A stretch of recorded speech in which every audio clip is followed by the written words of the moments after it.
കഞ്ഞിയാണ് ഇന്നലെ അത് രാവിലെ രാത്രി കഞ്ഞി, ഉച്ചക്ക് കഞ്ഞി, വൈകുന്നേരം കഞ്ഞി. ഇനിയിപ്പോ പറയുന്നത് എന്താണെന്ന് വെച്ച് കഴിഞ്ഞാൽ നല്ല മുതലാളിമാരൊപ്പം പോന്നാല് നല്ല സാധനം കിട്ടുന്നുണ്ട്. ഇവിടെ നല്ലൊരു ഹോട്ടല്. ഇവിടെ ഒക്കെ ഇവിടുന്ന് കഞ്ഞി കുടിച്ചു. എന്താ ഒരു സൈഡ് വഴി അങ്ങോട്ട് അനങ്ങില്ല നിക്കണം. ഞങ്ങള് ഇതന്നെ അടിച്ചപ്പോൾ നാച്ചുറൽ ഫുഡ് കഴിക്കാന്നുള്ളതാണ് പറയും. ഹോട്ടലത്തെ ഭക്ഷണമൊക്കെ പറഞ്ഞ ഫുൾ കെമിക്കലും കാര്യങ്ങളൊക്കെ.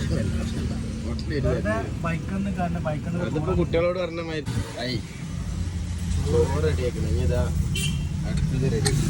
പരിപ്പ് കറിയാണ്. പരിപ്പ് കറി നോക്കല്ല. ഇതൊരു ചുക്കാപ്പി ഉണ്ടാക്കണം. വേറൊന്നല്ല. ഇനി കഴിഞ്ഞിട്ട് ബാക്കി. ഞങ്ങള് ലഞ്ചല്ലേ എന്താ